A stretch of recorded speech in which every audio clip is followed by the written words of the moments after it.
Please join me. I pledge allegiance to the flag flag of the United States of America and to the republic for which it stands, one nation, under God, indivisible, with liberty and justice for all. All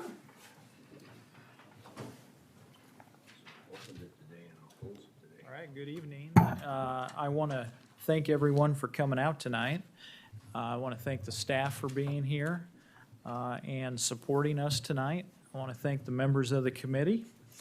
I want to thank the members of the public who are in attendance with us this evening. And I also want to thank everybody that's joining us over the internet as well and watching us from the comfort of their own home. They probably made the better choice tonight by not coming out, but here we are. And so I want to thank everybody for doing the hard work of trying to figure these difficult issues out for the county. Tonight's agenda is pretty simple. We're going to have a presentation and discussion on the financing mechanisms and methods for possible construction of a courthouse. We've been talking about this for quite some time now, and I think the natural evolution of things and certainly what the county commission has asked of this committee and of itself is, how do we pay for it? And how much money do we have to pay for it?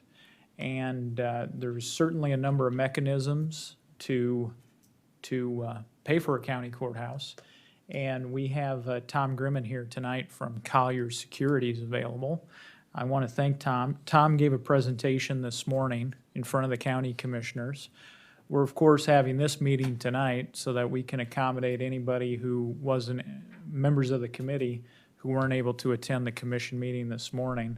And this also tends to be a format that's a little more freewheeling, and we have the ability and time, most importantly, to have a discussion on these issues.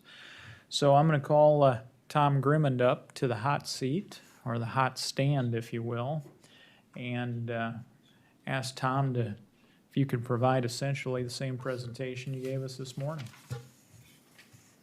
Yes, I will do that. So, one of the flaws, I think, from the presentation earlier today was I didn't have any handouts, so nobody had a chance to really study anything. So I went and I printed some handouts, so you can actually have something to look at and mark on, which I find helpful. But everything's digital nowadays, so I just figured I'd use your Elmo here, your high-tech Elmo, and I used it, and I think it worked pretty well. But there were still some questions I think that would have been answered if someone could have marked on their paper and did some of that. So I will. You want to take one and just pass it down?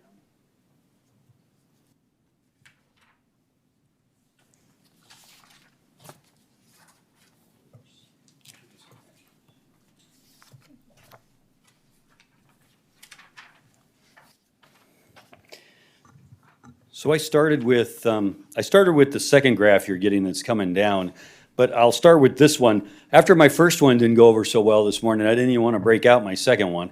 So, I mean, I think I got through it, and I think everyone kind of understood it. But again, I think this way, if you want to mark on it, you've got graphs to mark on. But it's always, I think it's good to start off this way when someone asks about financing, everyone asks, well, what are rates doing? So I'd like to provide a kind of a historic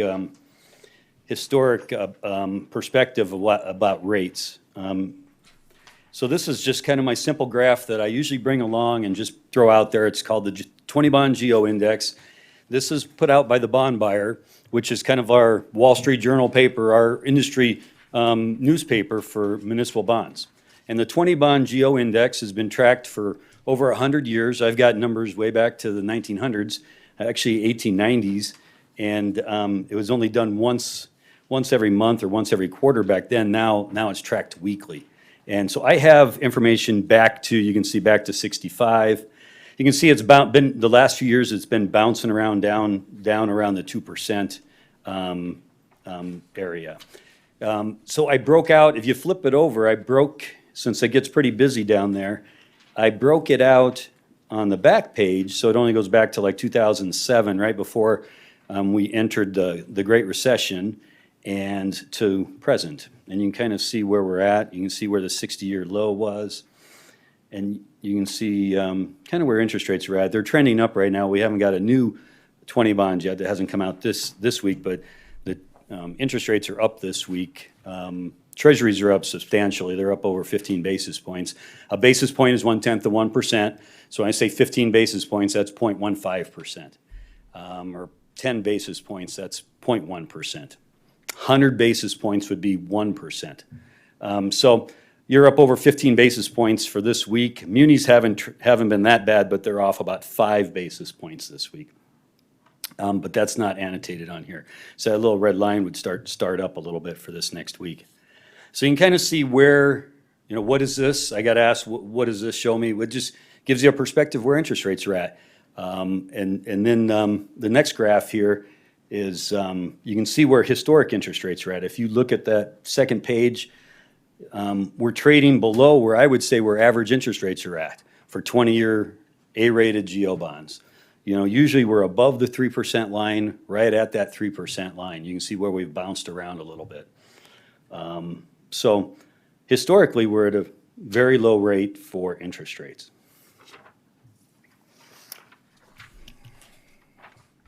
So this one here is the one that got me in a little trouble today. And we'll tell you, I did not use a crayon to do this. This is done on a computer, and these are plotted points.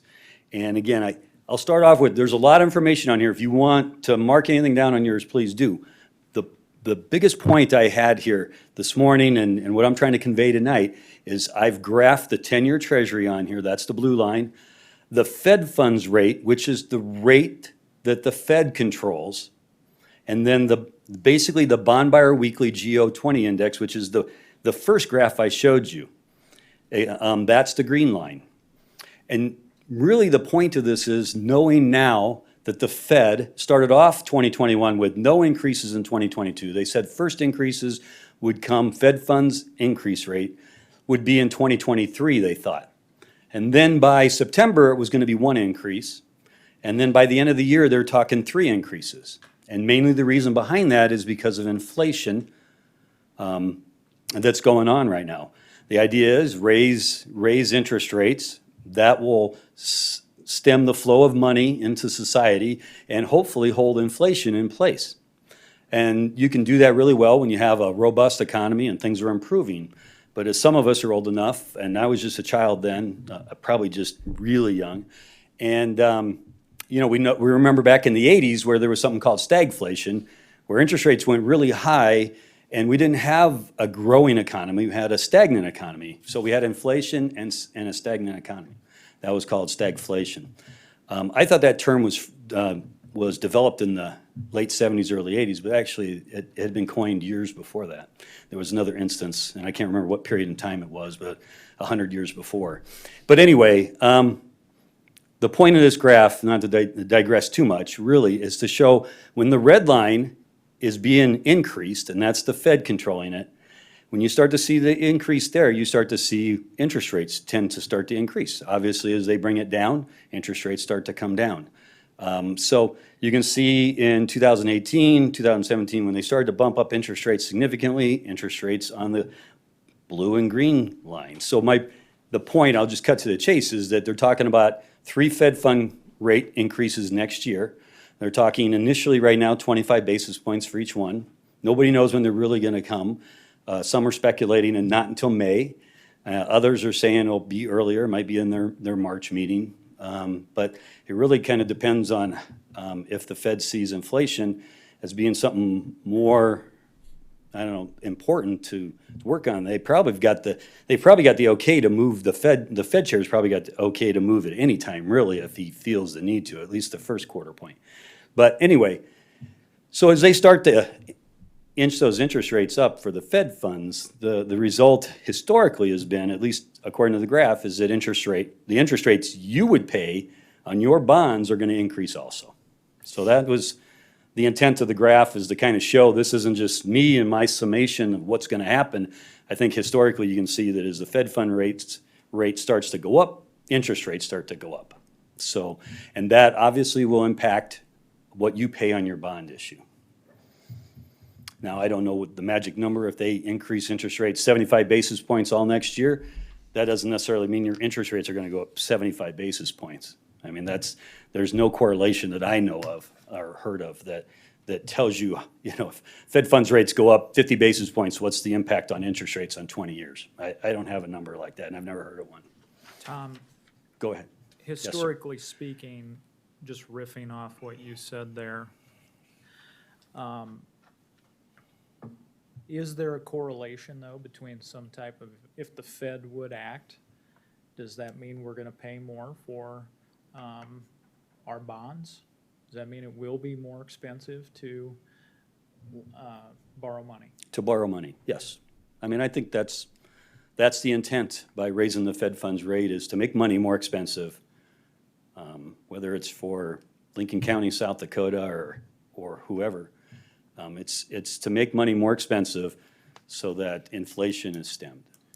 Will the cost of that money exceed what the Fed does in terms of a raise, or will it be lower than that? How does that work? I think that's what I was alluding to. I don't think there's a mathematical formula out there for me to present to you that tells you what that relationship will be. Sometimes, actually, Fed increases have actually been good for the market. You can see where some have increased substantially. You go back to like 05, 06, and they saw that as preemptive enough to keep inflation from happening that you really didn't see a huge bump up in interest rates. If you look at the red line, I mean, there was tremendous movement in the Fed funds rate, but interest rates didn't move that much. And the reason why, or you look back, they say the reason why is because they thought the Fed was way ahead of inflation. So by them doing what they did, there wasn't a huge increase in interest rates. And we're at a. Commissioner, we're at a- correct, go request ahead. for use the mic, Joel. Oh, and please. we're at a historic low right now, correct? I think those are the key points. We're in an inflationary state that we haven't seen in 40 years, I think is what they say on TV, 39 years. And we're at historically low interest rates. And I was trying to point out in that first graph, really where we normally trade in the last 10 years is between that, 3% range to 4% range, and we're below the 3% range. Now, there's been some in the current administration who have stated that, maybe the inflation that we're seeing around the country is transitory. Can you speak to that? Right, and I think you pointed out earlier today, and that's a good point, is that I think even the Fed chair has come out and said that that they don't think that this is transitory inflation right now. We're experiencing real inflation. Not that transitory inflation isn't real, but it's just that it's not going to go back to where it was. And one of the things that I brought out earlier too, and I think the architect reiterated in his presentation, is that they were talking transitory. So like if you were paying $4 for a 2x4, and when it was only supposed to be $2 a 2x4, if we didn't have the transitory inflation, it'd go back to $2 for that 2x4 in 6 months or a year. But what I've found over the years is that when you do have inflationary costs, and we haven't had this in 40 years, but just regular inflationary costs, once you reach a certain level, it never really goes back. So that 2x4 that's $4 right now is going to stay $4. Maybe it'll back off a little bit, but it's not going to go back. What it tends to do in construction costs, and again, I'm not the guy necessarily to talk about it, I've just been told this by a lot of architects and construction folks I work with over 30 years, is that it might stay level. It might back off a little bit, but once it reaches a certain point, it doesn't like dip way back down again. So even in 2008, 2009, when we had the Great Recession, you had some deflation, but not what you would have expected in a But recession. Tom, somewhat is affected by the supply and demand curve, which everybody's had. But, the supply we've had is very limited because of the situation of COVID causing disruption and all that kind of stuff. Yes. And we've also been drunk with money coming in. I mean, my God, we've got the state of South Dakota has $1 billion. We get $11 million. People have had immense amounts of rent subsidies and all that other kind of stuff. So you have all the money supply has been increased exponentially. So that's one-time money. So when that's gone, there's no more. So my question is, if that money we don't have, will that affect the inflation situation. It could, and you might, and again, we're going off of history. Yep. And this is not a typical historic period with what's going on right now with COVID and everything else. You could see where prices might back off. I'm just telling you what historically has happened. But you're right, supply has been, and you know, it goes back to my econ class, and every time some boiled back down to supply and demand. Man, yeah. Yep, and so with supply being limited right now and demand being so high, that has driven, and that's one reason why they were saying that, oh, well, this is just transitory because everything's backed up on the ships and everything's this and that. And then I think they figured out that wasn't necessarily the case, and that's why they've backed off of that statement of transitory inflation. If it was, and it was just based on supply and demand, then, you know, that would be transitory. I mean, you would see maybe a high peak at one point, but now they've backed off of that, because I don't think they want to, you know, eat their words. So Tom, what we're facing is this. If inflation keeps going up and the feds then have to act to try to stem inflation so you don't go back to the 80s when, you know, if you bought a house, you were paying 15 or 18% interest rates. So they got to try to cut that off. So when they raise the interest rates, the cost of borrowing money increases as well. And that will affect our ability to sell bonds and the amount of bonds that we, you know, what's the cost going to be of whatever we come up with? Right, Okay. yeah, so it's. So it's a time, that's a time issue too, isn't it? Well, again, as Woody always taught me, my predecessor, you know, don't let the financing wag the project also, right? I mean, and that's always been something to, that it's always, you know, kind of been an axiom that has always panned out. But again, you've got a project, I think, here, something that's been talked about for a long time. And so I don't necessarily think that's the case here, but I just throw that out there. So then if that's the case, then you look at, well, what's the financing? What do we gain by waiting? You know, I don't think you gain a lot by waiting, because I think the risk of interest rates going up is greater than the risk of the benefit of interest rates going down, given where inflation is, the intent of the Fed, and again, back to where current interest rates are, where I think they're artificially low, they're being kept artificially low, but they haven't bounced up like some people thought they would have by now. So the Fed's gotten out of the money printing business, so they're, that's a little facetious, I guess. I should say the bond purchasing, which is where they buy their own bonds, which they do by printing money. But anyway, they've gotten out of that business to try and maintain low interest rates, and rates still haven't, you know, taken off substantially. So I'm just giving you my best guess, and I'm giving you some historical perspective, and, you know, that's why they pay you guys the big money, to make these recommendations to the commission, so. And I can give you my recommendation. I mean, I think interest rates are going up. I mean, I've been loving the fact of where they're at. Obviously, we've done a lot of refinancings, but I mean, historically, where I've been for the last 30 years doing this, 29 and a half years, is that, you know, we're below. You look at that 2% line on there, on that first graph I gave you, and it's bouncing on that where we should be up more around the 3% line probably. Tom, the cost of borrowing money for a house, you know, we went through the 1, we went through 2, we're at 3. Best projections are going to be that we're going to bump 5% to 6% before long to borrow, I mean, on financing a house. And you know what that means as far as cost of housing today. So if you're a first-time home buyer and your average price of your house is now $225,000, which is about the average right there, Yep. and you got to finance, that could put a lot of people out of reach of buying a home. So.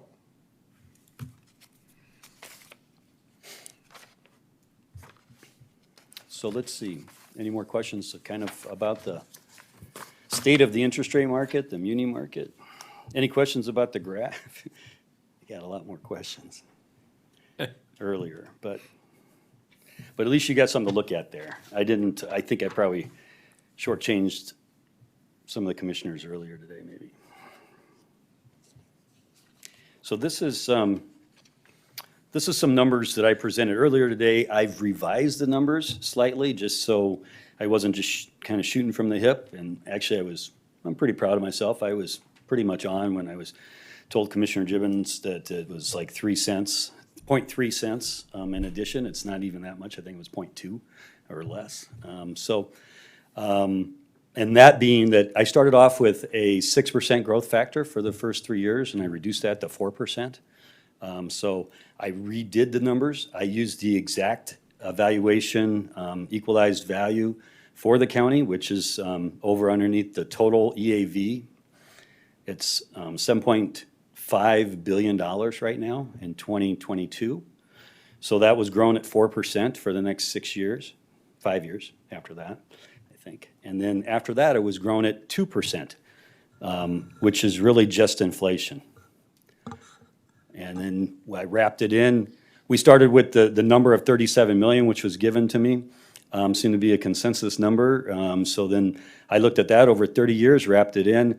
I think earlier today I had 17.9 or 17.7 cents would be the additional increase over what you're already paying, or that would be, I'm sorry, back off. You're paying right now 8.2 cents, and I did the math on that, so that's 8.2 cents per thousand on your current courthouse, all right? The 17.9 would be the total that would be paid. So once the bond, this is wrapped around the existing, so once the bond issue, where we're standing, the annex comes off, you're still gonna be at 17.9. Now, to make it easy, earlier today, Commissioner Aaron's, he's got a job in finance probably, he pointed out, well, why don't we round to 10 cents? And I was like, yeah, why not? That makes sense. It's on the conservative side, adds a couple cents to it, but it's really easy to figure this out than if we do 10 cents. So if your increase is 10 cents on a $250,000 house, you're gonna pay $25 extra a year. If you've got $1 million piece of property out there, whether that be ag, there's no benefit, I didn't mention this earlier, no benefit to ag land or commercial land or anything like that. The levy is straight across the board. So if you have $1 million in ag property, that's gonna be $100. $500,000, $50. $100,000 house, is gonna be $10. Yeah, Tom, and Yes. first of all, thanks for the email you sent me this afternoon, re-explaining all that. You sent this out. Just to take a step back for a moment, just so the public understands, or those who weren't there this morning, what was originally presented this morning was a scenario that envisioned 6% growth. And I think in the document that you've put here in front of us is a scenario where we envision 4% growth for the first 6 years and then 2% thereafter.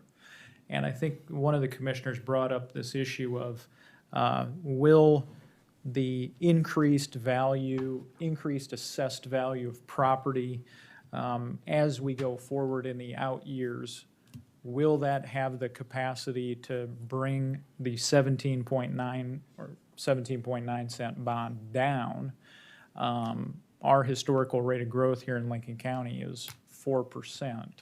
So there is I guess I'm kind of asking you, there is the potential that the 17.9 cents could go down if our growth target is exceeded at 2% with the historical 4%, correct? Correct. Okay. So you would, even if you stayed with your 4% growth over the next, say, 30 years, I mean, obviously in year 7, you're actually going to see a reduction in your taxes, at least the amount of money that's going to pay for the addition, the courthouse renovation, the new courthouse part. So my thought, and you can talk to an economic development guy, and Larry deals with those folks. I mean, as Sioux Falls moves south further though, and more rooftops start to enter, south of 57th Street. Right now, it's been a lot of commercial business, which is great. Those are great taxpayers. I think that's going to continue, and then you're going to see the rooftops start to move in, and that's where you're going to see even more growth. And I've seen plans for, a project down here in Canton. So I mean, not that this project opens any of that up, it's just that it's gonna happen. I think you're gonna see some bigger growth numbers than the 4% personally. But that was a number that Sherry was comfortable with, and whatever she's comfortable with, I'm comfortable with, and, so that's the number we're using. And if she wants to go lower, I can go lower. I mean, it just pushes some of the principal down further, and, you know, it costs a little bit more in the long run, but then it doesn't impact taxpayers as much now. So that's, you know, that's important. And Tom, this morning you had an exhibit that showed us how we started. I think it was in 2006 when our evaluation was at $2.5 billion. right. Do you have that exhibit with you? Yeah, it's Exhibit A.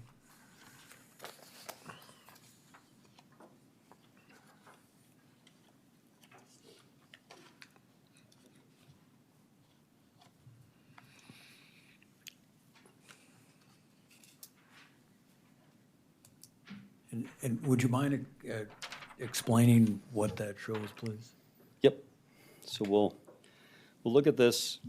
So back in 2006, we financed the annex that we're in right now, the courthouse annex, for $8,900,000. And at that time, this is basically the same report from back then. You can see that the total EAV was $2.638 billion at that time. So you can see we've gone from 2.6 up to 7.5. At that time, the rate was basically 25 cents per thousand.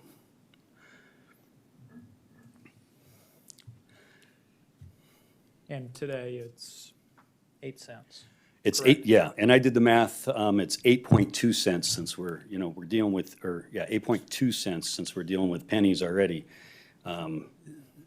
So again, to do the math, if we subtracted the 17.9 from 8.2, that's 9.7. Am I doing the math right in my head? I didn't write it down anywhere. So I'm just rounding to 10. At 9.7, round to 10.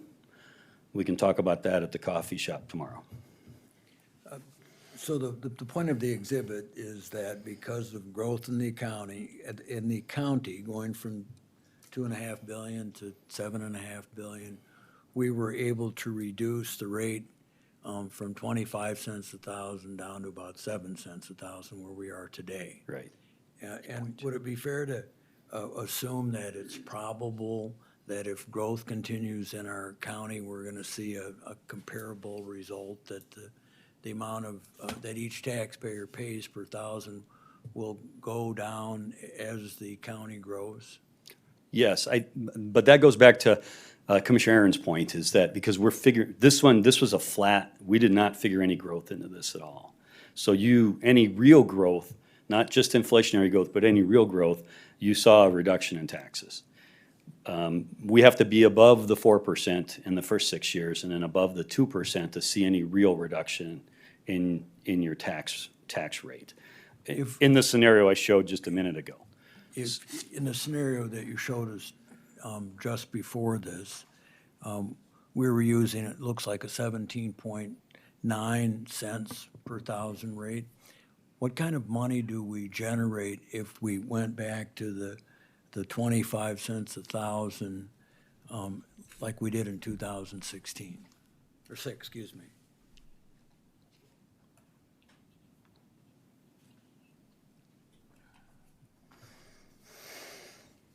So I ran two scenarios for this.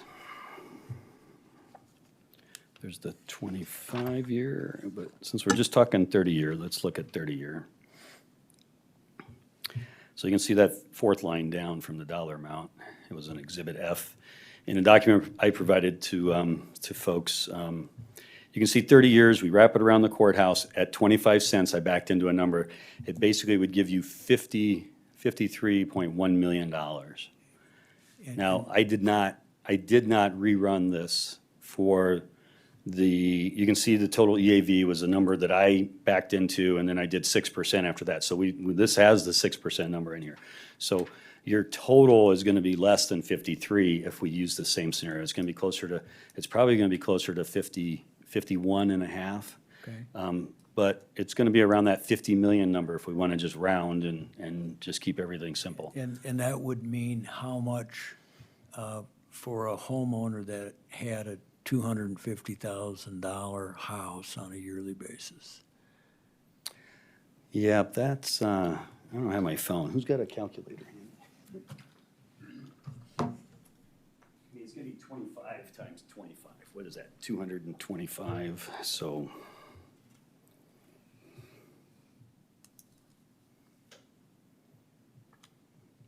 Oops. 125. Well, you said 250,000, right? Yeah, so it's gonna be, instead of $50, or, I'm sorry, $25, because it's a little more than that, it's gonna be $62.50. Does that make sense? I think I'm doing the math right. Thank you, Tom.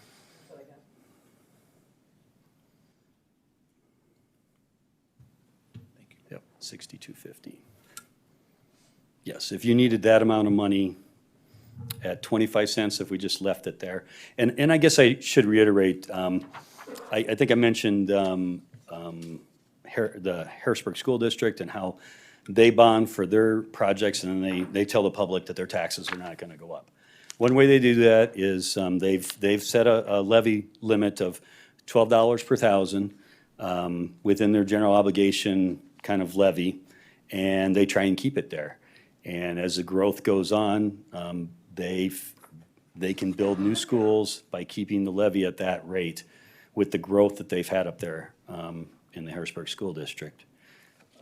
They tend to do the 6% to start with for a couple of years because you can kind of project out what's going on growth-wise and within the school district, and then they level it off at 4%, and then they go down to 2%, and that's how they've done it in the past. So that was kind of the model behind that. It was brought forward that it was something that they thought might work on this, and the taxpayers thought that was a good idea on the northern side of the district, or of the county, so that's how we applied this. And that's how we got to the growth, how we got to this growth idea, the $37 million and the 17.9 or cents per thousand. And Tom, just so the members of the committee know, as well as the public, the $37 million number that we're using here in one of the graphs that you've shown us, that really comes from, there was one of the salespeople today here for one of the developers who told us that building a courthouse would cost $26 million, and then there was about another $10 million. 26 million for hard cost and another 10 million or 11 for soft cost. So just so the public and the members of the committee know where this why we are using the $37 million number, it's because one of the salespeople here threw that number out as being what the cost of the courthouse would cost if we went through them using their program. So just so the members of the committee and the public understand why we're using 37 million. If I may, I had a quick question going back to 2006 when we started the levy for the courthouse renovation here. How much was that for? The project. The levy was 28 cents, but how much was the project cost at that time with a 28-cent? They had 8.9 for the bond. Yeah. 8.9?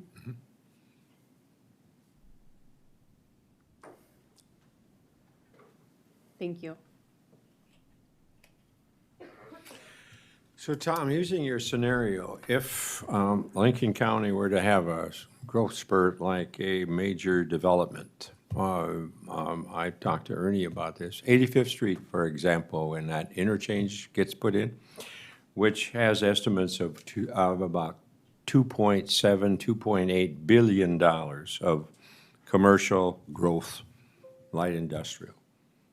That would have a huge impact on the taxes, would it not? Yes. Yeah, I mean, just tremendous. I mean, you're looking at, well, we're at 7.5 right now. So if you added 2 billion to that, that'd be 9, so your difference, and then whatever the difference is there was at 18, 20%.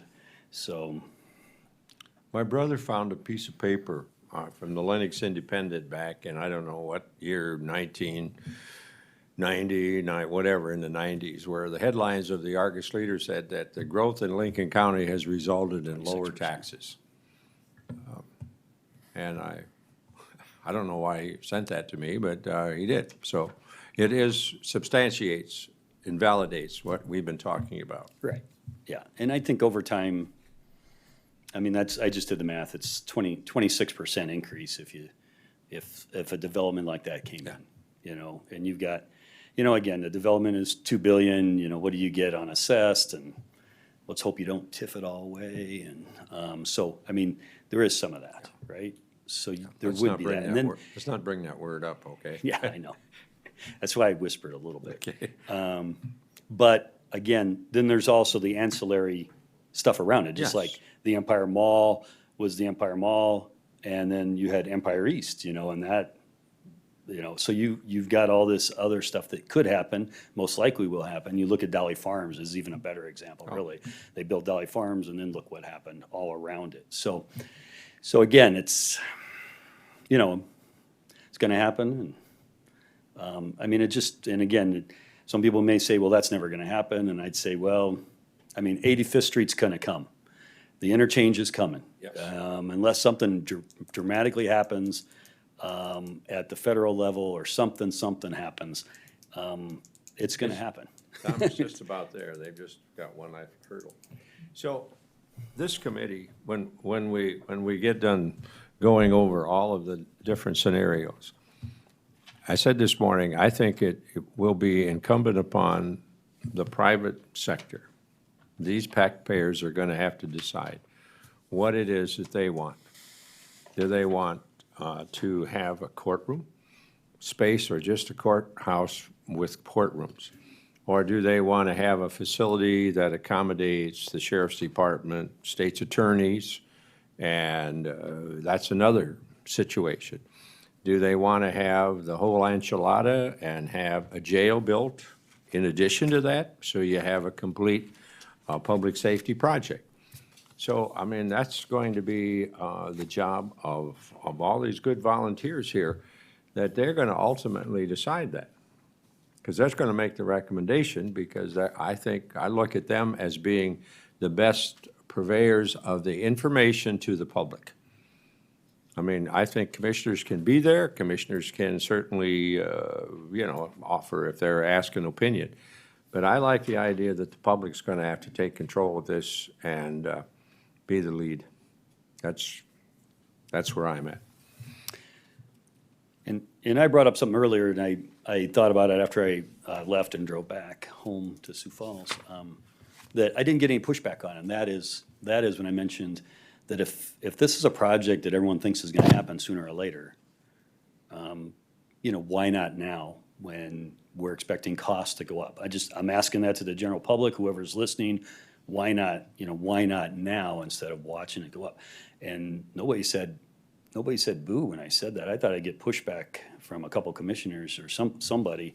And someone can push back here. Maybe it's not foregone conclusion, but I think in the long run, I think 50% plus one believe that, you know, this is something that's gonna happen sooner or later. And if you think that, then with 10% inflation, or 12%, as your architect said, 12% inflation, and interest rates at 2% right now, or 2.5%, 2.25% over 30 years, and the interest rates are trending upward. Doesn't mean that they're gonna go, but I mean, the pressure is upward right now. It just,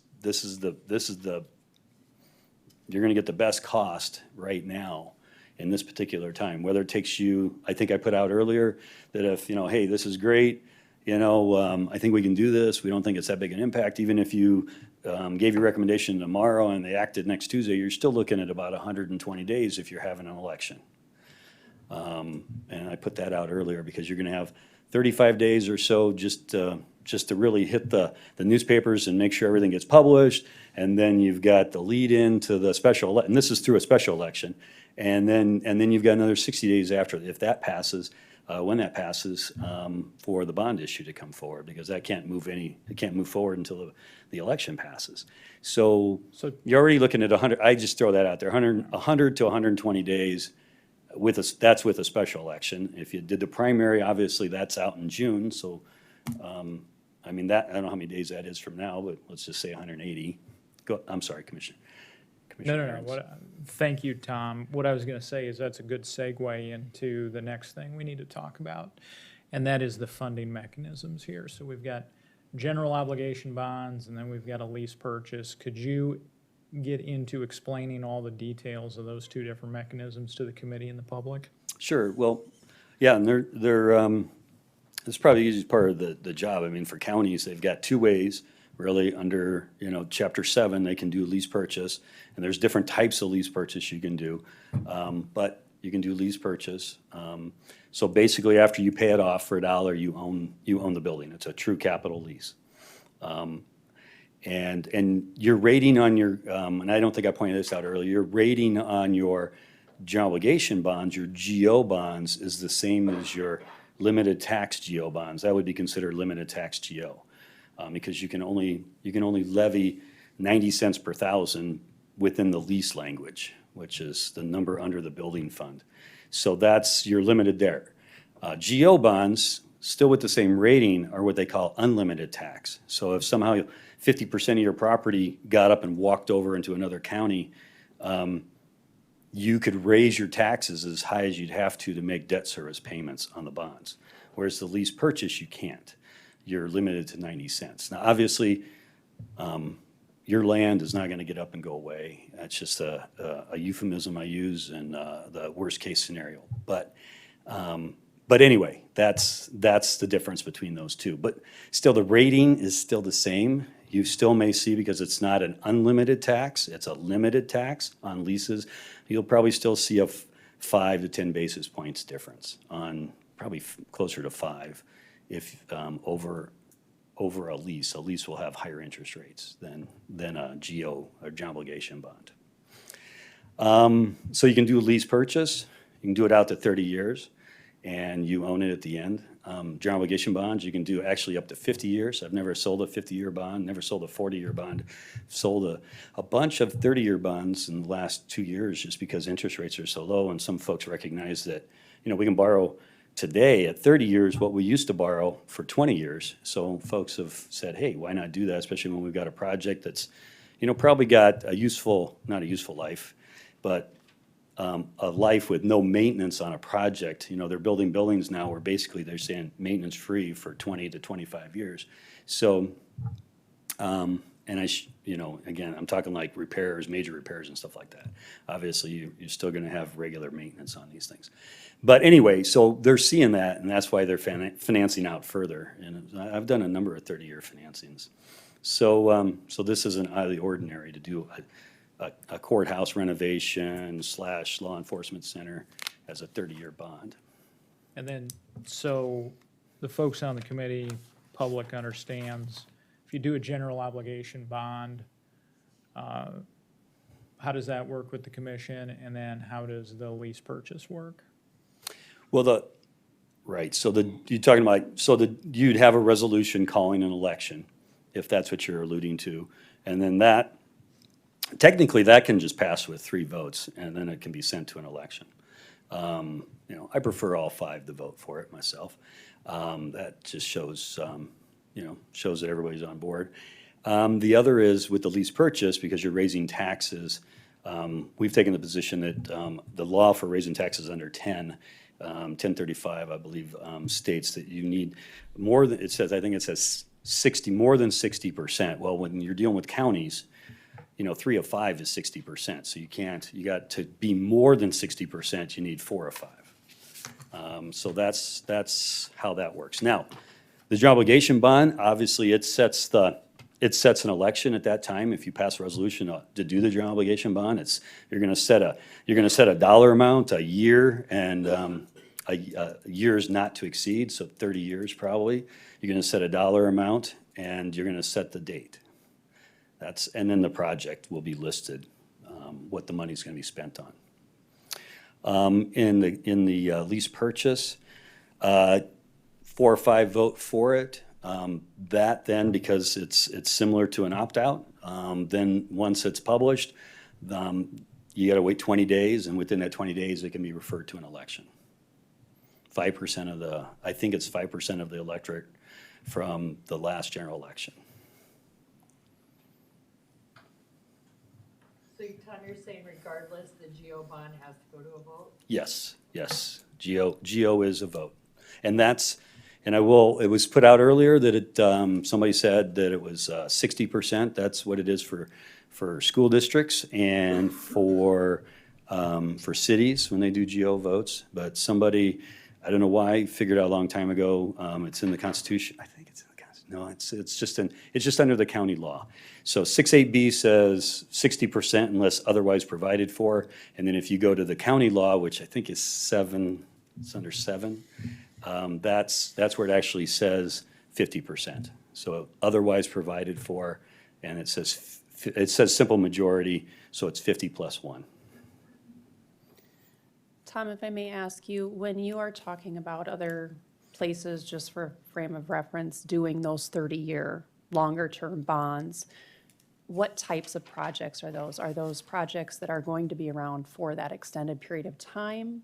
Are other places doing these things right now? What are you Most of seeing? them are schools right now, if they're doing GO bonds, or like Vermilion's looking at doing 26 million for the school district's gonna do 30 years down there. I'm just trying to think off the top of my head.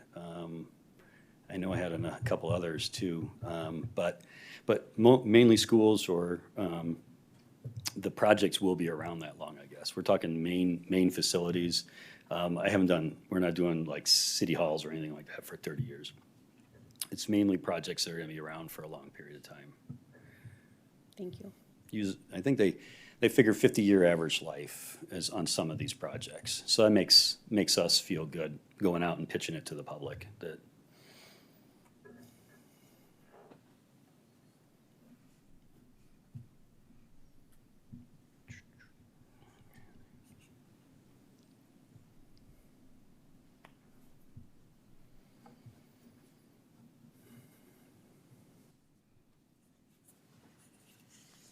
All right. Thank you, Tom. You Is bet. there anybody else that has anything or wants any further discussion with Tom?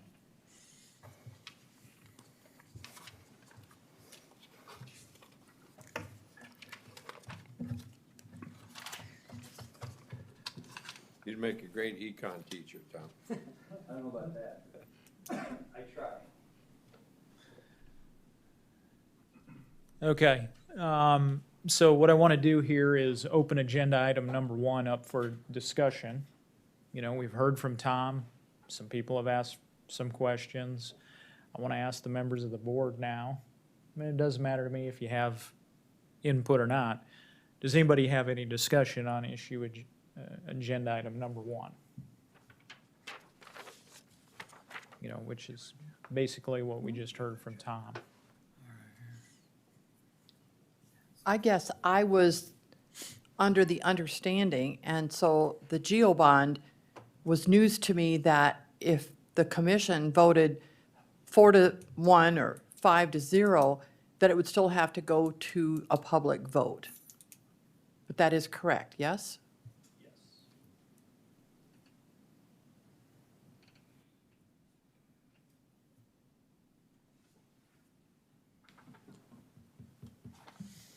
So I'm hearing Tom say that if we're gonna borrow money and you want a low interest rate and your lowest overall cost when you do principal and interest, now's the time to bond. And because, you know, you could get stuck with a higher rate and that's gonna cost you more money. Is that right, Tom? Okay. Looking at where we started in 2006, we have the availability to raise approximately $50,000 if we went back to that level. If we get $10,000 from the feds that we can use on anything, we have the ability to do both the things that the county need. One is the courthouse and one is the jail. And my question to the committee is, why are we not doing that?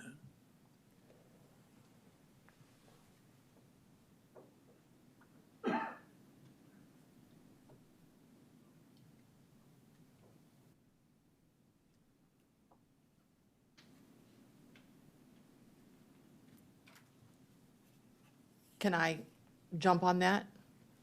I think we should. I don't believe that, I know that it probably goes down to number 3, but I think when we got done with our very last courthouse commission or improvement committee, we decided that at that point that the sheriff's office was coming out because of the cost and that we weren't talking about a jail for a couple years. But I think as the citizens committee got together, we've all decided that the sheriff's office needs to be in the Justice Center along with a jail.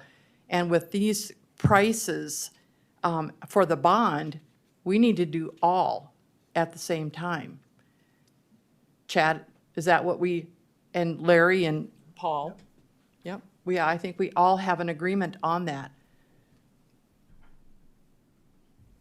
And I know that we were asked directly if, and I think Larry is the one that asked it, because we had all come to the conclusion that we needed this all to be done at the same time, because the future of Lincoln County is depending on what we do now, because it'll be just like this from 2006. We're out of space, and we need to do this. And I think Larry was the one that asked all of us that had opposed the jail in T if we would oppose this if we did it. And we all said no, because it needs to be in Canton, is what we're looking at, and it needs to have all those pieces, because I don't think that the judges can be protected without the sheriff's department being there, and then us not spending $3 million going up to Minnehaha County to house our prisoners, I think is what our discussion ended up with. Is that correct?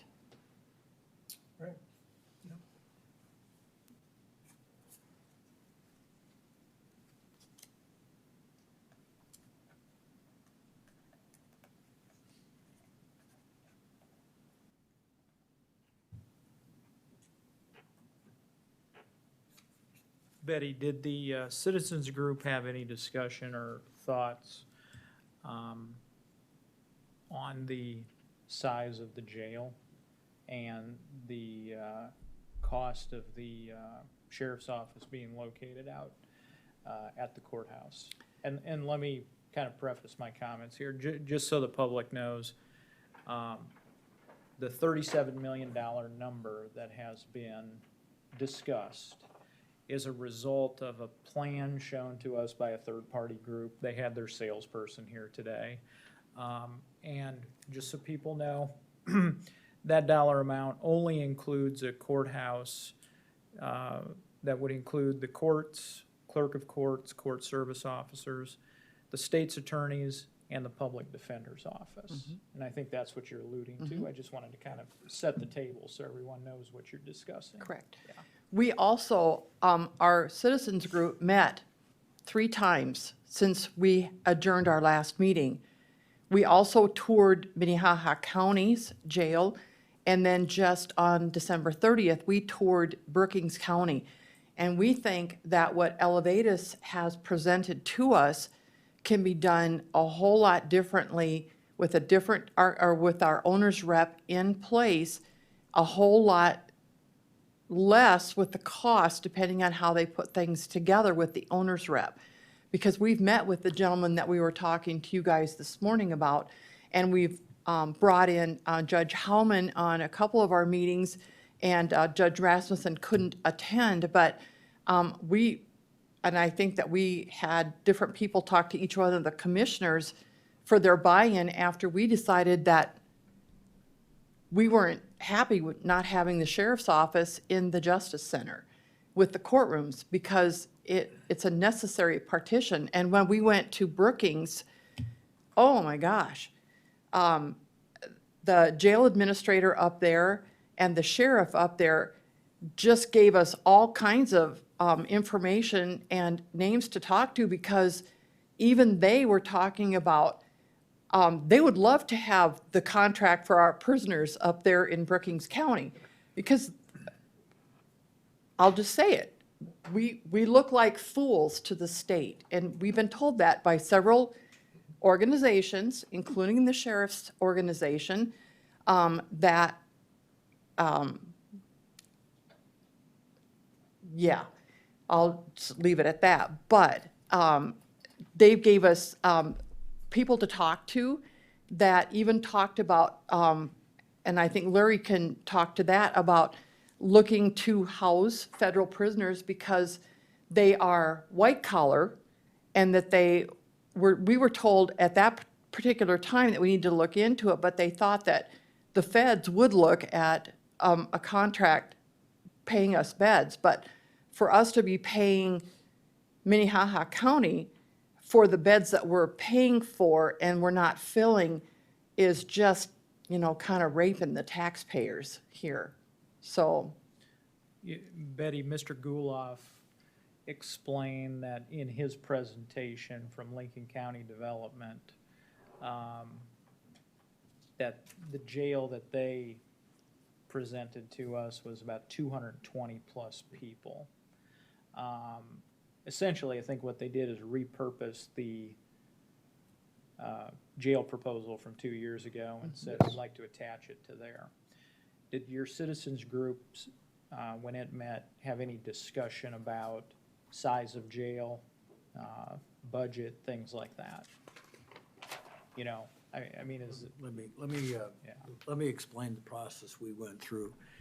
After we had our meetings with this group and it became painfully aware because of the presentation of the judiciary, everybody left and said, we have to do something. And we sat around for a while and I said, well, gosh, I'd kind of like to hear what everybody thinks. And we all got together out at the depot and we all thought the same thing. It was just kind of amazing. I was just shocked. We all thought the same thing, that we got a problem and we got to do something about it. That conversation involved into, well, okay, what are other people doing? And we said, we don't know anything about jail, so we asked the judiciary, could you show us the courthouse up in Sioux Falls? And they took us on a tour, and we wanted to see how it operated and what was wrong with it, and we wanted to make sure that we didn't make the same mistakes that they had. As part of that process, we learned that the jail was right across the parking lot, and the police officers were across the street. It was all on a centralized campus, and we assumed there was a reason for that. I'm a lawyer that's practiced in all the small county seats around here, and there's not a county that I can't go to that the sheriff isn't in the courthouse and the jail isn't part of it or it's across the street. I mean, it's just all there. So when we sat down out at the depot, the conversation is, how come we're not having the sheriff's office out there? And we all thought, well, you ought to have the sheriff's office out there. And we continue to think that. As this conversation continued and we looked at ways that we could raise money, and we were very mindful that we did not want to exceed what we did in '86, and attending your meetings, it became apparent that we were paying some $200,000 a month to house our prisoners. And when we went up to Brookings, we're talking to them, and the question was, can you tell us why we shouldn't be building a jail? And he said, no, we can't. You guys got to stop the bleeding. All right? You got to build your own jail. To us, the only issue is what is the size of the jail. Now, up in Brookings County, and I want you guys to correct me if I'm wrong, they paid an extra $1 million to put marble on the outside of the jail so they could satisfy the historic preservationists, and that went up to the Supreme Court. So my math says 14 million becomes 13 million, but I'm just gonna use 14 million for 84 prisoners. And the pod system was set up, you could do 84 prisoners. I looked at what Darcy Johnson's group presented, and if it was a recycle of what happened prior to your last election, it's kind of close. You're looking at $14 million for 84 prisoners, and you've got to decide what it is that the size it is that you need. Up in Brookings, they told us, build this thing and build it big so you can grow. If you look at the projections that came from Darcy Johnson's group, they're suggesting that you do that in most of the scenarios when they're talking about financing. I don't want to build the courthouse short, and I don't think the citizens think that, and I don't think we want to build the jail short, Mr. Chairman. So I think the number's somewhere, between building it for 84 times 2 and that 225, but I don't have a handle on what our needs are. So for you and the county commission, can someone tell us how many prisoners we have annually up in Sioux Falls? Or the judiciary, pardon me. I can jump in and speak to that. Bill, did you have a number? I think the last time I looked, I think it's 63 currently in-house.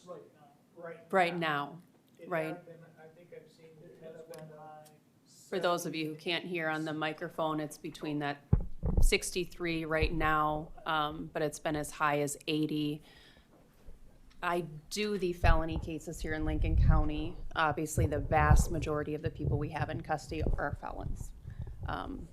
We do our best to be mindful to protect the public and keep people in custody when they need to be in custody, and be mindful of when people have sat in custody a significant period of time.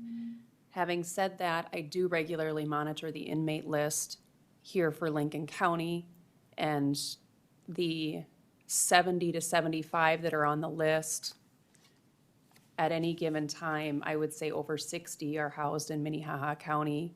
Some that are on the list for us are in another county or already in the penitentiary, things like that. That's why the number's a little bit different. And I think when Bill and I talked the other day, or I talked with Tom Woolman the other day, and he indicated your office saw an increase in felonies about 25% this past year. Since that is our largest percentage of who stays in custody, I would just put those numbers out there for consideration of number of beds and for consideration of the surrounding communities that may want to rent space from us.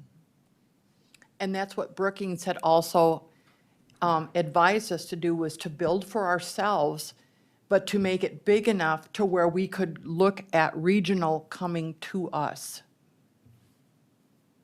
And then they also added a kitchen and did a contract with Trinity for meal service they just opened on Monday, but then they were going to use prisoners for their kitchen help to save on that. And then it would, by the time that they put their kitchen in and brought in Trinity for their meal service, it halved, is what I'm understanding, almost made it Cut it by 50%. about 50% cut from what they were catering from Hy-Vee up there.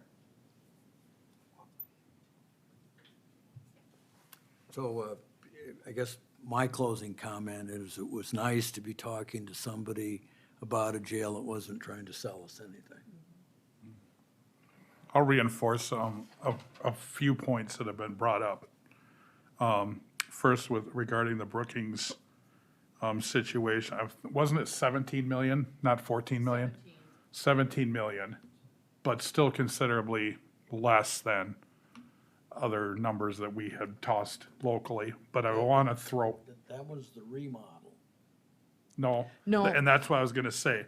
That 17 million was the 84-bed new facility and included Correct. the remodel of their current jail into, I think, admin Right, kind of and stuff. it added $3 million because they had to fight the Historical Society that they didn't want the jail to be built there. So it took them another $3 million waiting to get all of that settled. So it turned out to be 17 million for their 84 beds and then their remodel, which they'll start now on their phase 2. Right, right, which they said they hope to have done, I think, by summer. A couple other just reinforcements, comments that I want to make. These were both brought up by Betty. One is that one thing that I think that the citizens portion of the committee did really kind of say, well, we need to back up here. And that was, I feel it was a kind of a knee-jerk response to save money, to pull the sheriff's office out of the Justice Center. And I think it was, just kind of a, gosh, we need to get some costs brought down. And so it was like, well, what would it cost if we kept the sheriff's office here versus out there? And I'll go on record as saying that I think it would be a huge mistake not to put the sheriff's department out in whatever the new facility is going to look like. I think that's the logical place for it to go. And then the last thing that I wanted to just mention and piggytail on what Betty said, and that is that when it was brought up about, well, why did the jail in T, why did that bond fail? And now there's two people that probably spearheaded that opposition to get it on the ballot and defeat it are sitting on this courthouse advisory committee, and we are both saying now we think that a jail is in the cards. And I just want everyone to understand and the public to understand, we were never opposed to a jail in Lincoln County. We were opposed to the way it went about and the location and the amount and the lack of transparency that was involved. That was our opposition to the T proposal. We are not anti-jail. Do you agree with me, Betty? Since it's you and I that were kind of the spearheaders. 100%. Thank you. And I think Larry wanted that in writing, in blood, whatever, before we ever moved forward. And we both agreed that we never said we didn't need a jail in Lincoln County, ever. Right, It was just the wrong location. right.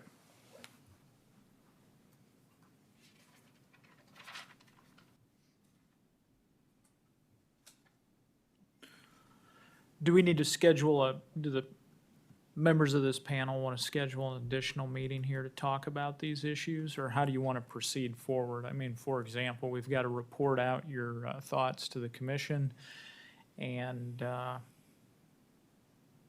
mean, do you want to have further discussion about the jail? You know, what I'm hearing is you had a problem with the location, the cost, and the transparency. I concur with all of that. With regard to the cost, you know, I still don't have a good handle on what your thoughts are as to the size. I mean, I thought I heard one comment here about repurpose, and I'm not saying you said that, Larry, but I just don't understand, you know, I'm trying to get my handle on so we can report back to the commission. Are you in favor of a jail that just holds 85 people, 120 people? You know, that's what I'm trying to flush out here so that the public understands, the commission understands. I'm going to tell you right now that I'm not smart enough to tell you what you need. Right. Okay? Right. And I think some things we can look at as well, similarly sized areas from population growth, Midwestern areas, you know, what did they end up needing? Brookings has a 24-person jail now, and they've decided to increase that for 84. And I think just about everything above 30 they felt was for future growth. I don't know if we need 225. what I'd kind of like to have, this committee here is some people that know something about jails come in and say, okay, here are the things you ought to look at, and here's the things you ought to make sure that you do, and here's the things that we did right, and here's the things that we did wrong. And it's very difficult to get them to answer, what did you do wrong? But Brookings told us. They said, here's the mistakes that we made, don't make these. But I think part of the process is to get our sheriff's office, or the studies that we had last time, did they or did they not have merit? Were they right or were they wrong? I'm always gonna say build big. I'm not the chairman, but go ahead. I was trying to get Joel's attention. Joel. If I could have like 2 seconds, give my input. Of course. So, I see there's some architects on your list there. Is Steve here? I didn't see him, but this is where I get a little crossways with architects, and what Larry's talking about a little bit. You know, they come in, they'll program stuff out, and I've seen architects fall on their swords telling school districts that they need such and such a big school, even though everybody that's sitting there on the dais is like, that'll never pass. So I guess I'm gonna back into this with the jail. It seems like the one thing, and again, I'll go back because there's not a lot of jail votes, but a lot of school votes out there. The first thing that'll sink a school vote is if you don't know where the heck the school's gonna go, and if there's a conflict. Seems like here, we've figured it out. It's gonna be in Canton somewhere, right? And I'm gathering. But the one thing that I keep hearing, and I live in Sioux Falls, is folks seem to think that we're asking for too many beds. And the one thing about it, and I'll throw Dick under the bus. I've worked with Dick Strasberg. If you guys decide to hire the guy, I think he's really good. He really helped out. I worked with him at Monument out in Rapid City, up in Brookings. We did the financing there. We did the financing in Minnetonka County, and he worked there as the owner's rep. We talked about project manager, but the term really that he would play would be owner's rep. He works for you guys and has a perspective. And he really understands this concept. That's why we really hit it off, I think. And you can ask him, maybe he doesn't like me behind closed doors, but this is where we really hit it off, because, you know, his thing to me is, do you want a project that has the possibility of passing, or a project that on paper meets everything that everybody wants, which when you're talking governmental entities, that number is always gonna be higher than what the public's gonna support. That's my 100% experience, right? So somebody's gotta give and take. So if the sheriff's talking 225 and 30% of the public think that's way too big a number, I'm just saying. I'm throwing that out there, and again, that's a decision you guys have to make. It doesn't sound like again, if I was on the committee or I was living down here, it doesn't sound like that part of the project is given enough. You know, they're still sticking to their I think it was 225 when the bond vote passed or failed, and then I think it was 225 before that even. So I'm just throwing that out there. Anyway, I think that's my 2 cents worth and my experience. You know, if that number's too big in a jail and people perceive it as being too big, even though you've got all the numbers to show them all day long, it's just not gonna go. It's just not gonna go. And Tom, I want to say that's why we are really recommending Dick Strasberg as the owner's rep to the commission. Yeah, Dick will look at that and he'll really tell you. And that's why we can't come up with the figure, because we know that we can leave that to him, and then he can help us through those numbers, because we don't know. Yeah, and that's, you know, again, sometimes some people may just come up with a number.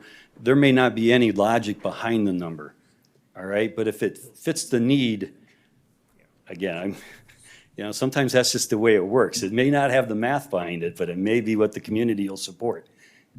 Did you have a question for me, or? No, Bill, in answer to your question, Larry, we've spent, how many times have we had Mr. Garnos come in and do budget and do jail projections based on population, based on history?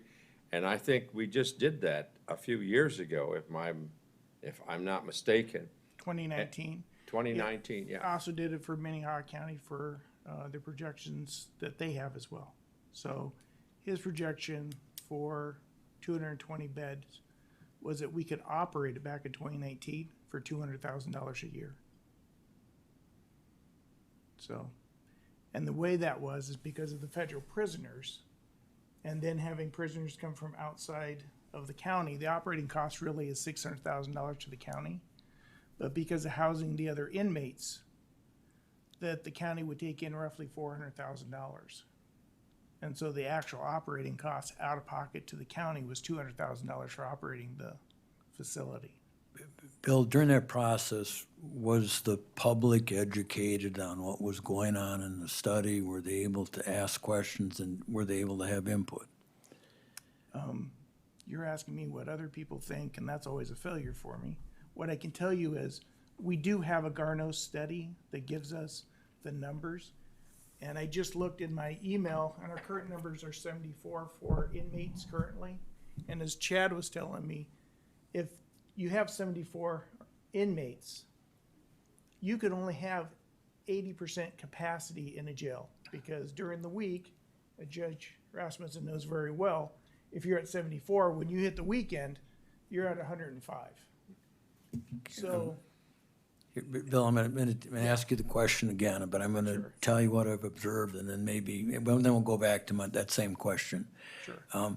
When I got here and got on this committee, the judiciary beat into our heads the need for additional courtroom space, and they justified it, and they turned every one of us into a believer and a champion. And I wasn't here when the jail stuff went on, but I didn't see anybody beating the need for a jail into the citizens' heads, inviting them in to ask questions and explaining why we need to do this in the same fashion that we did with the courtroom. I think some of the frustration with the people up here, and I wasn't part of any of the anti-movement, is that nobody asked us what they thought, and nobody educated us about what the problem is. And so I'm sitting here, this is amazing. I mean, 2 years ago, I had these two guys, they're not gonna vote for anything, and hell no, they're your main cheerleaders. And so I'm back to the question, what did the county do to educate all the citizens about all that? And if we didn't do it, the answer is we didn't do it, or if we didn't do it well, that's a fine answer for me. If they didn't listen, that's a fine answer for me too. So, Larry, I'm the attorney. I don't play politics. I give legal advice, and I can tell you what facts and what we have. So critiquing the commission, who I give legal advice to, would be extremely unwise. So I am going to not answer that. That's a great answer. Larry, No, wait a second. Then I will ask that same question to my two county commissioners. Thank you, Bill. I'll throw Bill a lifeline, and I'll give you the answer.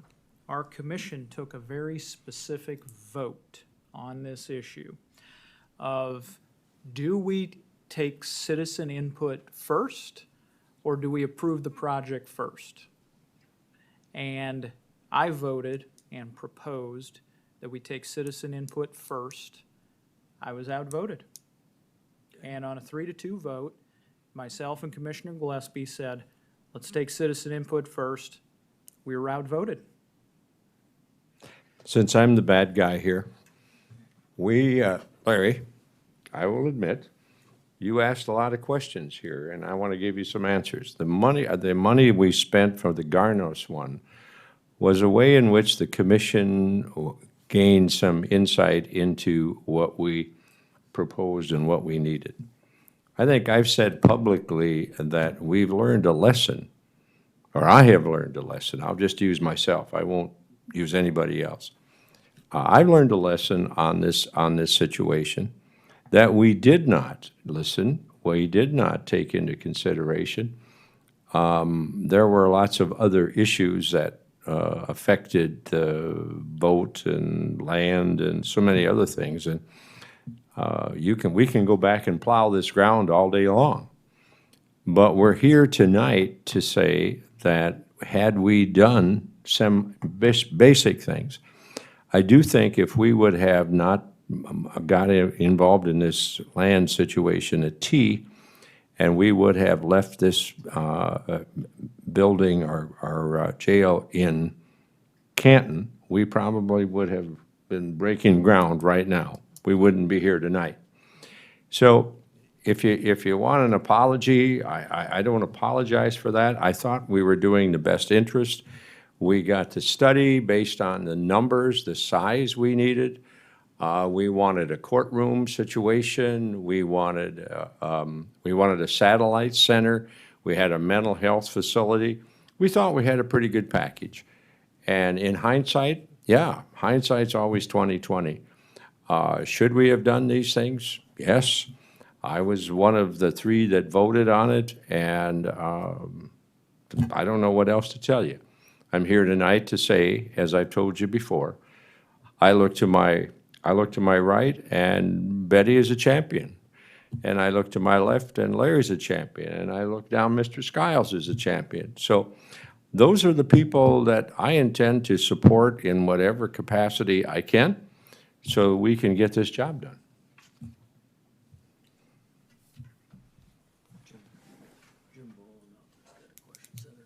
Go ahead, Senator. Thank you. I'll just come up here real quickly, be on the mic. I just have one real minor question. If this new facility is built, will that be called the Justice Center? And will this remain, the title of this building remain the Lincoln County Courthouse? Because you've been calling that the courthouse some, and there's been interchangeable usage of terms. So that's my only question.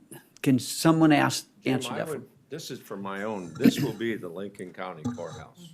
And then the And it will be a proposed, Justice Center. that would be called the Lincoln County Justice Center. Correct. That's all I need to know. Thank you.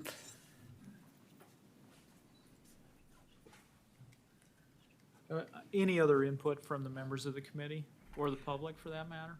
Say, Joel, just so we can take number 3, and so we have a consensus that it's going to be, in my mind, we're going to build this thing here in our county seat. No question. So now we have a land issue that we can talk about, and if we wanted to do that tonight, because I think that Mr. Johnson, or Darcy Johnson, has probably the most desirable spot located on 18 and 111. But we haven't talked about and maybe we don't want to do, maybe we're premature here. But I have, we've looked at that spot, what we're going to cost for land, or are there other sites that are out there that the committee should be looking at besides just Darcy's spot on that corner? Well, the reason I put this on the agenda is there were members of the committee that raised this issue. They flagged the issue of, okay, we thank you very much from one of the third-party groups for making the proposal. We got it, we'll analyze it, but you know what? There's other pieces of land around this city that may be suitable as well. And so that's what I wanted to have a discussion on. Mr. Chairman, how much land do we need? The number of acres that's been brought to my attention is minimum 20, most likely 30. And the source document or the source of that information is who? Is based upon Elevatus, and they You have. guys need to use your mics. Oh, I'm sorry.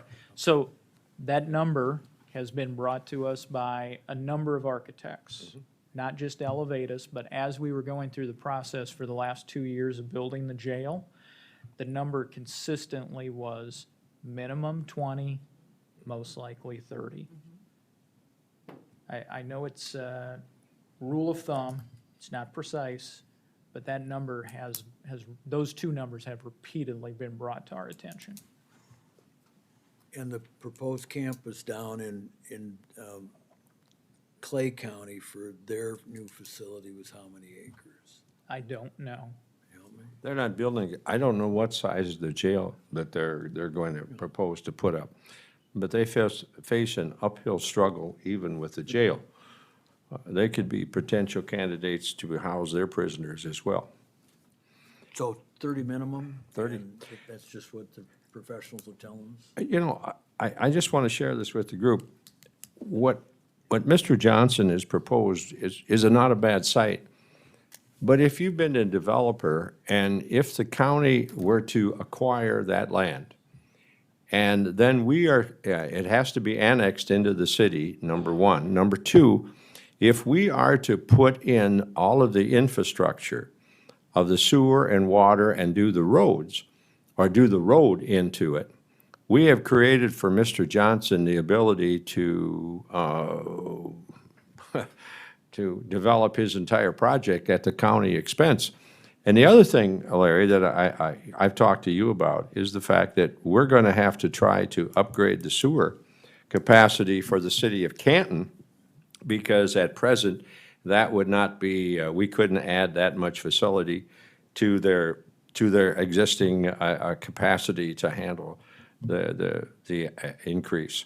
So I think we got a couple of issues here. We're going to have to always be cognizant of the fact that we're going to have to do something for the city, not that there's anything wrong with that. But the other idea is, I would be interested to find out where some other sites are, because we've only just kind of always talked about that. So I think, Larry, you mentioned once up by the old fairgrounds, where we had our old 4-H grounds. But I don't know any others. I don't. Yeah, yeah. And while Commissioner Schmidt's looking at that, can I ask a question that I thought originally, and nobody can answer the question, but originally I thought when the Darcy Johnson group came to this committee, I thought that originally they were going to deed the land, the 30 acres, to Lincoln County. And now we're all confused, thinking that that is not going to happen. So if it's okay, I'll give you a little bit of history on what happened. So Alan Walsh came in and approached the county, and he wanted to do something to help. And they had that property out there that they've talked about developing. So the commission went ahead and asked me to negotiate with them and see if there was something we could do. So do you remember when I came in front of the commission, I proposed 6 courtrooms, and I about got ran out of here on a rail and tarred and feathered? So what that was about is I met with Darcy Johnson. They went out and found, well, they were using the same architect, but they went ahead and vetted him. And then they were working on coming up with a size. And so what we did is we looked at all different types of things. So they talked about possibly deeding the land as part of the leasing of the courthouse to the county. They have discussed just outright selling it. Alan Walsh had said the same thing over and over again. We're trying to do something for Lincoln County. If we can help you, we will. It won't offend us if we do nothing. So he's always approached it as, we're willing to help you out and work with you. But we're also okay with the fact that if it doesn't work, it doesn't work. So it was never a hard sell when I was working with him. But when we looked at the budget, and Sherry will disagree with me, but I thought that possibly between 22 and 18 million is what the county might be able to go ahead and pay out of its general fund for a facility. And so that was what we worked with the Lincoln County Development Services, was seeing if we could come up with that facility. And so in the process, then when it was clear that 8 courtrooms was what was wanted, they went back and reworked their offer. And so really, once it came down to that, it was 34 million and some change. That makes a lease coming straight out of the county's general funds. It's just not there. So when he makes his presentation and he comes in, he addresses what he was asked to do. But we didn't really go into any more negotiations or anything else, because I've been very upfront with him and telling him, here's all the options the counties could do. So he's aware of what the possibilities are. He's apparently not opposed to selling that property at this point in time, but I haven't talked to him. I don't know that anybody else has. So that's how that whole process took place, was we were just talking about leasing. So the whole bonding and everything else is a different development. So there just hasn't been any conversations with him about it. Does that answer your question? Yes. So at the time, when we were talking about him possibly deeding it, it'd be if he built the courthouse and leased it to us. Can somebody help me understand what the $10,000 in soft costs is? You mean the 10 million? 10 million, excuse me, 10 million, sorry. Hard cost are the building, right? The hard shell of the building. And the soft cost are things like the architecture fee, attorney's fees, bond fees, things like that. And then some other, what is it, accessories? Furnishings. yeah. Didn't Yeah. the one architect say if you could pick the building up and shake it upside down, whatever fell out is the soft cost? Well, that was used with the UJS. When you asked UJS, what do they pay for versus what the county Oh, pays okay. for? So UJS said they'll pay for everything that drops out. Now, I had a conversation with Carl about this. It's a lot more complicated than that. Of course it is. But to Larry's question, what are hard costs versus soft costs? Soft costs are intangible costs that we don't know the value of right now at this point. Perfect. Well, are there soft costs with the jail? So the soft costs are the survey that has to be done for environmental needs. It's the survey for architect or for antiquities. It is the engineering fees. It's the ground survey. It is all of those services and things and studies that go into building the jail. That's not the walls and the roofs and the floor, which is the hard building. So So on the jail building you were proposing a couple years ago, what were the soft costs on that? well, the hard cost, I believe, was somewhere between 22 and 26 million is what they were settling out at. And then they were looking at 31 million for a total cost. So $5 to $6 million of soft costs on a $26 million project. Betty, when we were in Brookings, did we talk about soft costs? I don't think we did. Okay, thank you. And further to your point, Larry, there are going to be soft costs on any building. You know, that, it's just a fact. So what we've got to do, you know, we've got to figure out what those soft costs are going to be when we're throwing around these numbers to figure out how much it's going to take to finance all of these ideas. And to that end, the commission did decide today, today's meeting, it's going to bring in Dick Strasberg from Tegra Group as a potential candidate to be owner's representative. And he's going to be interviewed and questioned, and he'll give a public presentation on the 11th. And some of these questions that we're asking, or some of these ideas and thoughts we're having as this committee right here, we need to be humble enough to recognize we may not know the right questions to ask. You know, we don't build buildings for a living. And so, especially large institutional projects. And so we have to be willing to, humble ourselves in the sense of, we don't know these things, and we as a county may need to hire the experts to come in, and they work for us. Their loyalty of duty is, you know this as an attorney, is to us. And so they can get down to brass tacks, and they can kind of speak construction language with this Lincoln County Development Group and with the architects. And they may come in and they may say, okay, I understand you guys have this proposal from Lincoln County Development Group, but hey, I also understand there's some interest in maybe looking at outside parcels of land. Here's the questions you need to ask if that is a course of action you want to pursue.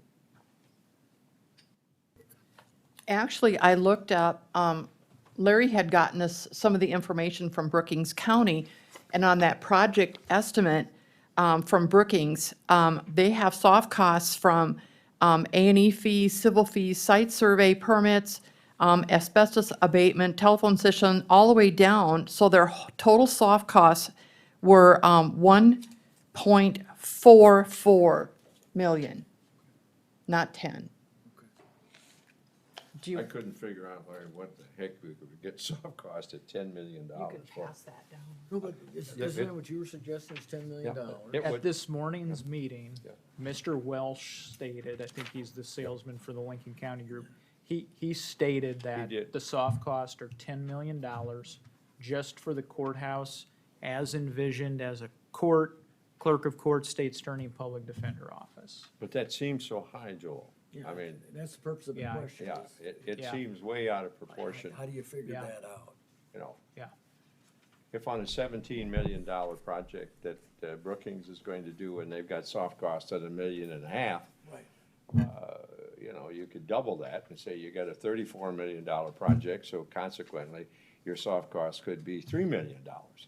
But that 10 million seems way out of sight. So, When we were dealing with Arc Inc., their soft cost was almost $7 million.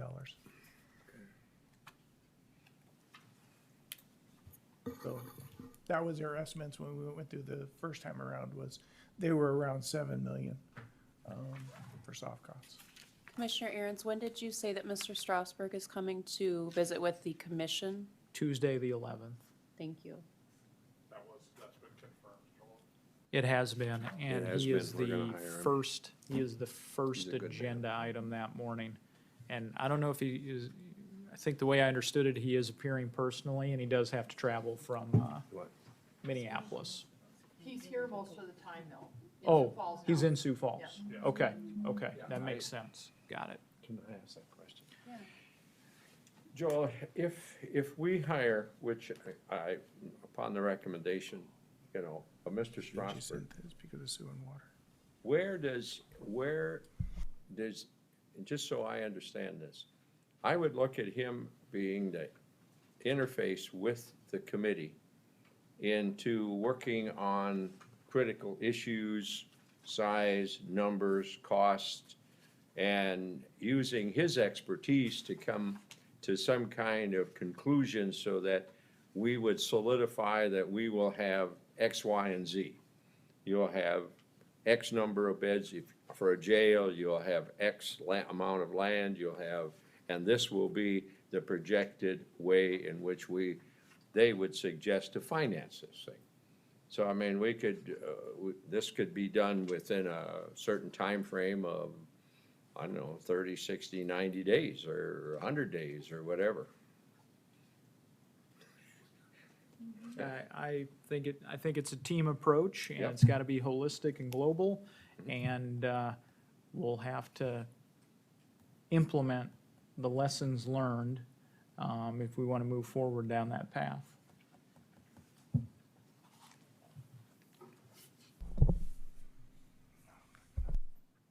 Does anybody have any other, wanna have any other further discussion on locations, for possible construction of a courthouse, or is it a little premature at this point? I've identified some that I'm willing to just tell you about if you want to ask me. I don't want to broadcast them, and I don't own them, you know. You know, if you do talk about them, their price may go up overnight. That's why I don't want to talk about them. That's why I don't want to talk about them. Is there any other discussion that members of the committee want to have, or members of the public that are here? Yeah, all of us from the Citizens Committee really think this was a good idea that you put this. All of us from the Citizens Committee thought this was a great idea that you put this together. And I don't know who we say thank you to, but I think you'd still be spinning if you hadn't, so. Patting you on the back, Joel, and I'm patting you on the back, Commissioner Schmidt. Well, thank you, Larry, appreciate it. Anybody else want to pat me on the back? No, just. Okay, if there's no further discussion, I think here's what we'll do as a course of action from here, is we'll report back this announcement to the rest of the commission. We will have that discussion when we bring Mr. Strasburg in front of us. We can include that, I would think, as another agenda item We could just conjoin the two, basically. We can have that discussion, and we can get some guidance and direction from the commission as to how to move forward, given tonight's announcement regarding citizen support for this kind of enhanced project. So, any alibis or anybody who'd like to say anything? Oh, nope? Okay, thank you. We'll be adjourned for this evening.